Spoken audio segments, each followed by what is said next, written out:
Girl, stop playing. Welcome back to another episode of the Girl Stop Playing podcast. It's your favorite homegirl, Koereyelle, here to encourage you to stop playing with your potential and start working for what you want in life and in love. Because you already know that I believe you can make the money and you can get the honey. You can have it all as long as you are willing to work. So it's my goal to bring you the information and the conversation to help you do just that.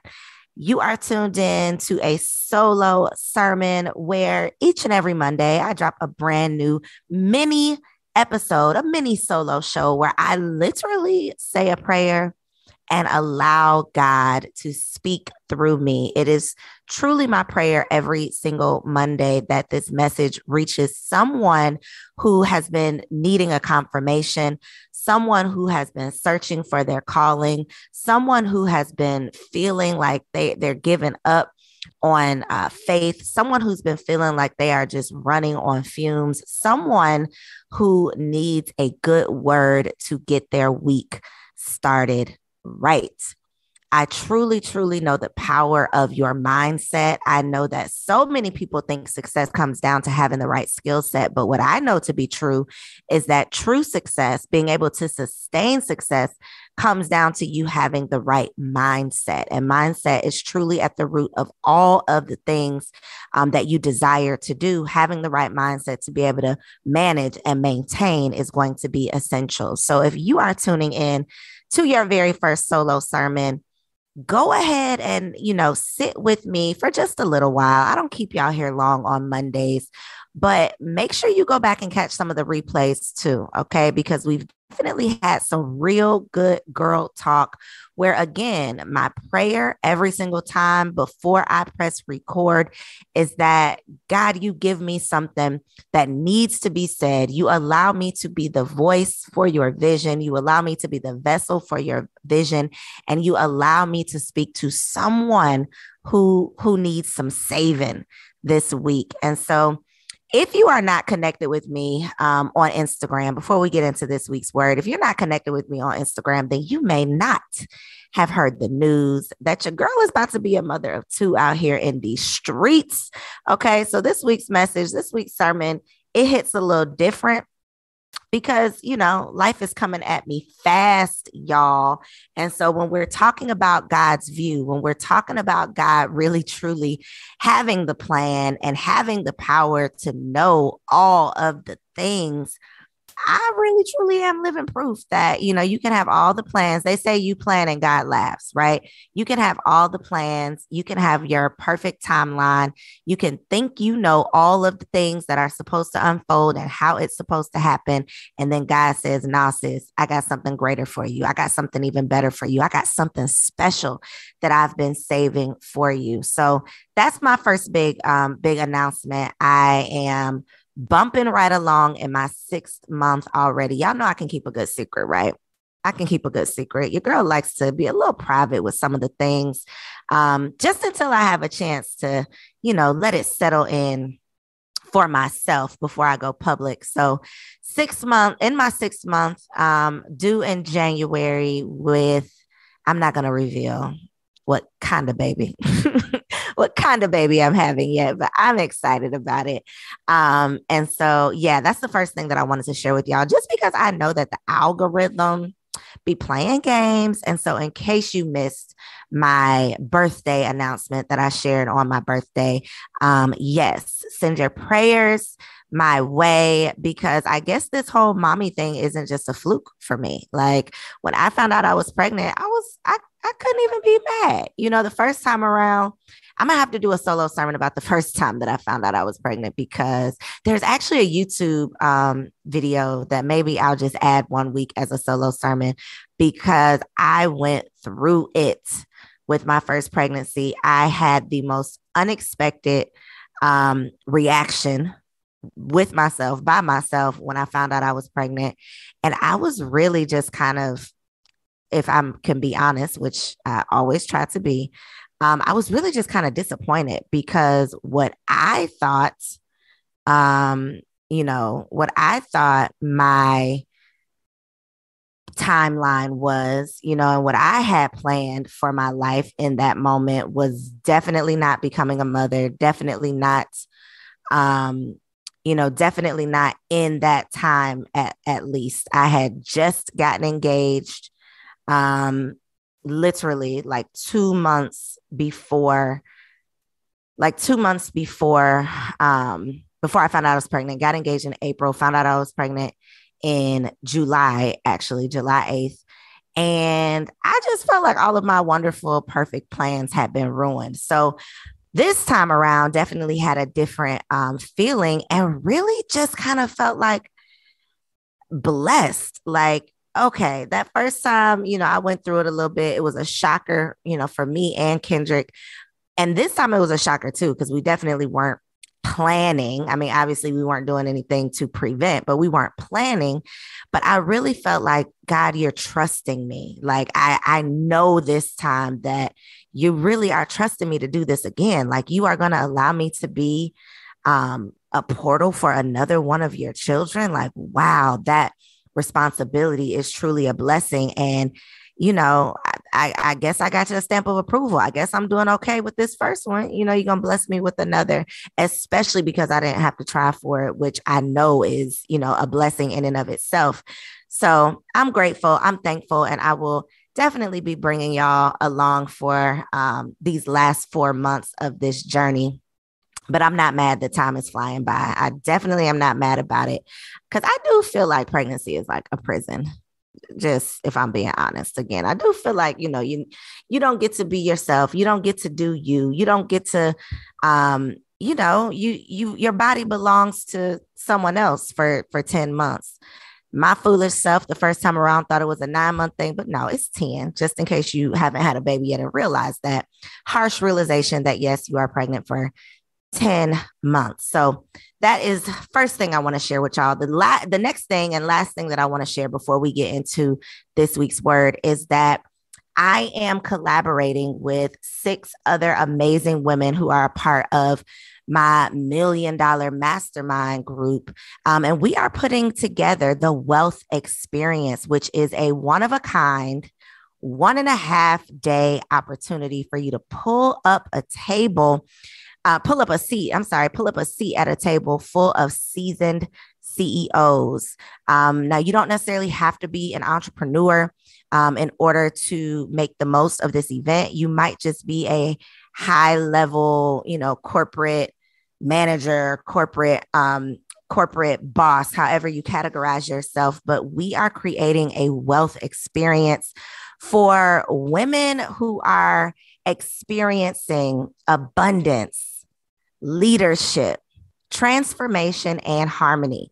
If that's you, if you are someone who has been feeling like you are sick and tired of being, the one in your friend circle that's doing all the things, going after all the goals, seeing some success, and you're just ready to step into a new season, and not necessarily a new circle, but another circle. I'm not telling you get rid of your homegirls, but sometimes your elevation does require a little bit of separation. And you know that because we've talked about that several times on these solo sermons. But this is definitely an opportunity for you if you are a high performing, high achieving, high earning, you consider yourself to be like a high value woman. This is definitely an exclusive opportunity that you want to be a part of. I will make sure the link to register and join us November 4th and 5th is linked in the description below. But trust me when I say you are going to want to get your hands on one of these 60. Yes, 60. There's only 60 seats. And by the time you're listening to this, I'm sure there will be less than 60 left. So check out the link below or log on to thewealthexperiencelive.com. It's going down at a private location right here in ATL. All right. Without further ado, if you are listening to this on Apple Podcasts, Google, Stitcher, Spotify, wherever you might be listening, be sure to leave your girl a 5-star review. I love getting your feedback. And if you're watching this on YouTube, make sure that you subscribe so you don't miss any of the new shows. And you can also leave a comment below or share this episode with a friend. Today we're talking about God's view. And this episode, the motivation, I guess, behind this episode actually came from a conversation that I had over the weekend. So I was being interviewed for someone's YouTube channel. And during the interview, his best friend came into the space where we were shooting. And by the end of our interview, I had an opportunity to introduce myself and meet the best friend, who happened to be a pastor. Now, it's not very often. If y'all don't know this, I am definitely super spiritual. Do not consider myself at all to be religious. And I know that might be a shocker to some of y'all, because I be mentioning and bragging on and big upping God all the time. I'm God's girl, but I'm not a church girl. Okay. I will throw in a little Bible verse every now and then, definitely find meaning in the Bible, but I don't subscribe to organized religion. So it's not very often that I have an opportunity to have a real down to earth, person to person, human to human conversation with a pastor. So I was very intrigued at the opportunity to do so. And so in the midst of this conversation, which actually turned into me interviewing him for this YouTube channel. So I got interviewed, and then I turned around and just stumbled upon an opportunity to interview him. And the interview was really me just asking my questions, like the things that I've always wondered about religion, my true feelings I was able to share about church, and why I don't really subscribe to organized religion, and why I think, it causes much more separation than it does unity, and just the roots of my beliefs when it comes to religion. And so he was doing a really amazing job of breaking down some of the principles in the Bible and some of the, the things that Jesus did. And one of the stories that he ended up sharing in kind of like a way that he describes God, I could relate to it so much. I've shared with y'all a similar theory that I have in terms of our relationship with God. And so I wanted to share it with y'all today. And it is the basis of this week's solo sermon, God's view. So this is the story he shared. There's this pilot flying over a highway in California. And as he's flying over this highway in California, he sees a car on the road. It's a 2-lane highway, one lane going each direction. So he sees a car wanting to go around this truck that's moving slow in front of him. So he inches out, and then he sees a car coming in the other lane. So he gets back over. And then he goes for a couple more seconds. Car passes. He inches out because he's going to try to go around the slow truck. Another car is coming. So he's got to get back in his lane. And he does this for like 10 minutes straight. He's inching out, and then a car is coming, so he can't go around.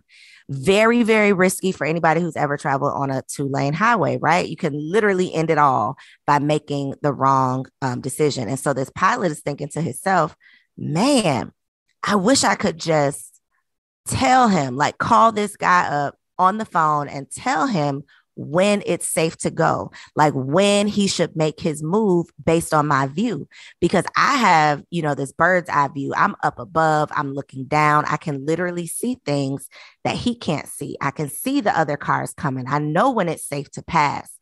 And this pastor said, God is essentially from that same vantage point as that pilot. He's literally looking down on our lives, watching us move about, sometimes risking it all, sometimes stepping out too soon, but being able to have a complete view that we just don't have access to. And so I just thought that was such an amazing kind of illustration of why we should trust in God, why we should have full faith in God, because he can just see so many things that we be thinking. If you like me, you be thinking, some stuff. Okay. You be thinking that you got it all mapped out, got it all planned out, got it all worked out. But there are some things that you literally just don't have the capacity or the skill set to be able to see. Some things that are just not meant for you to see. And so today I want to talk a little bit about God's view and why we should be tapping into God before we try to go out and create these visions based on this vision board that we have for our lives, right? Y'all know the concept of a vision board. You paste all these, cute little pictures onto a board in an effort to create the vision that you see for your life. Like, this is an illustration of what I see for myself. We can spend all the time in the world creating those cute vision boards, but there are still some things that are outside of our view. Some things that could be literally life or death. Some things that could be super critical to how our life unfolds, but we just don't have the foresight. We just don't have the insight. We just don't have the wisdom to be able to know all of the details to truly map out our vision based on the plan that God has for us. And so what I've learned, and why I always seem to kind of repeat a lot of the same messages, is that God truly has the plan. And so I want to ask y'all just a couple questions. If you have a notebook, go ahead and write these down. If you're driving, please don't write these down. Okay, just come back a little bit later, but just take mental note. But the first question I want to ask you, that I want you to ask yourself, is, do you really have full faith that God has a vision and a plan for your life? Because it's cool to say, we have faith. It's cool to quote those Bible verses about faith. It's cool to talk about the faith of a mustard seed. It all sounds really, really good. It's easy to feel like we are operating in full faith when things are going our way. But the moment we jump out there and that car starts coming from the other direction and our heart starts racing, right? And we feel that feeling in the pit of our stomach, then we don't have all that faith anymore. Then we allow fear to step in. So the first question is, do you have full faith that God has a vision and a plan for your life? And I really want you to think about that. Like, even in those times of uncertainty, are you still able to tap into that faith? The next question I want you to ask you, are you willing to allow that faith to work for you instead of allowing your fears to work against you? Now, this is the thing about faith. You can have all of the faith in the world, but if you are that driver full of faith and you pull out at the wrong time in front of that car coming the opposite direction, speeding down the road, it doesn't really matter how much faith you have, right? Because you are operating without going to God first. You have faith, but you're trusting yourself and your decision making and your what your mind is telling you versus praying and tapping in and going to God for direction. So are you allowing your faith to work for you instead of allowing your fears to work against you? A lot of times, all of the time, you are either operating out of faith or fear. They literally cannot coexist. And so it's important for you to understand your triggers. It's important for you to know some of the things that are happening in your life that allows you or forces you to switch from faith to fear. Because when times get rough, when things are not working out as we anticipated, those are usually the times when we go away from God, when we pray less because we're worrying more. So question 1 is, do you have full faith that God has a vision and a plan for your life? Question 2, are you willing to allow your faith to work for you instead of allowing your fears to work against you, even when it's not making sense? And then the third question, have you truly been leaning into your relationship with God and listening to his direction? Because we could pray all day. And my church girls, I know y'all pray morning, noon, and night. But if you are not listening to his direction, what is all the prayer for? What's the point of praying if you are not going to follow his path? If you're not going to follow his lead, if you're not going to listen for long enough for him to lead you? One thing that I know for sure is that you can get to your goal much faster and much smoother if you are willing to allow God to guide you. So as hard as it may be, you have to be willing to follow his path and let him call the plays instead of wanting to do everything your way. And again, if you're like me, You think you got it all together. You think you can figure it all out. You think you're wise enough. You think you've been through enough to know what to do next. But I promise you, it'll be a much smoother ride if you decide to sit in the passenger seat and allow God to steer you. Allow God to put you on the path that he's already laid out for you. And so even when things are not working out, I don't want you to be pressed. I don't want you to be thirsty. Okay. I don't want you to be thirsty to get the things that you think that you want. So instead of being pressed, I want you to pray. I want you to tap in and really ask God, what is it that you have for me? What is it that you see for me? Who is it that you created me to be that I may not be able to see in myself right now? Because I'm over here trying to do this thing that obviously is not the thing. It's obviously not what you have for me. So God, allow me to see what you have for me instead of what I just want for myself. Because no matter how bad you want things to happen by your deadline, you got to be willing to trust his timeline. You got to be willing to trust his timeline. I've told y'all the story of me getting engaged in 2010. Me getting engaged in 2010 because I had this crazy deadline in my head that by 25 years old, I needed to be married. And because I had put myself on this strict, ridiculous deadline that I literally just made up out of nowhere, because I had came up with this age for myself, again, not asking God what he had for me, but deciding what I wanted for me. He said, all right, you stuck on this, huh? You real pressed, huh? So I'm going to just give it to you. I'm going to give you exactly what you're asking me for. And it literally took me getting exactly what I asked for to realize that the things that I wanted was not at all what I needed. You don't want to get into an abusive relationship just to learn a lesson. You don't want to lose it all just to learn a lesson. You don't want to go broke just to learn a lesson. So instead of being pressed, instead of forcing God to really show you, okay, you really trying it. You really want this thing, huh? Okay, I'm gonna just give it to you. Instead of you being hard-headed and stubborn like me, don't be pressed. Just pray. Ask God for clarity. Ask God what is his vision for you versus what you have put on this vision board for yourself. Because when you are truly operating in faith, you realize that even when things don't appear to be working out, all of the pieces of your puzzle are coming together perfectly. Even when your puzzle don't look like the girl sitting next to you. Even when your puzzle doesn't look like the girls on the gram.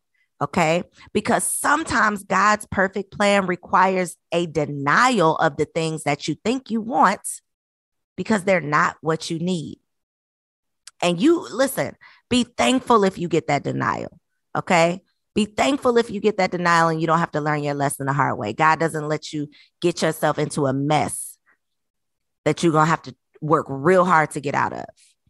Okay. And then sometimes delayed doesn't mean denied, right? Sometimes it's just a denial. Like, no, sis, we're not even about to do this. I'm not even about to do this with you. But sometimes you're delayed. It's literally just a delay. I don't even know if that's a word. I said delay. It's literally just delayed, but it's not denied. Sometimes the timing just might not be right. So instead of you getting all upset, wasting all of your emotions, being mad about the things that seemingly aren't working out, you have to have enough faith that with God, you can figure it out.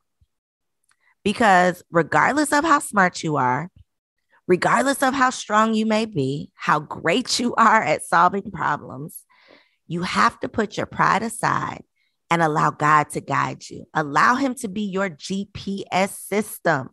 Okay, again, think of him as that pilot that can see the entire road, that can tell you when it's safe to go, when it's safe to pass, when you can move outside of your lane and when you need to stay put. Allow God to direct your steps because he has literally designed your path. And he knows the path of least resistance.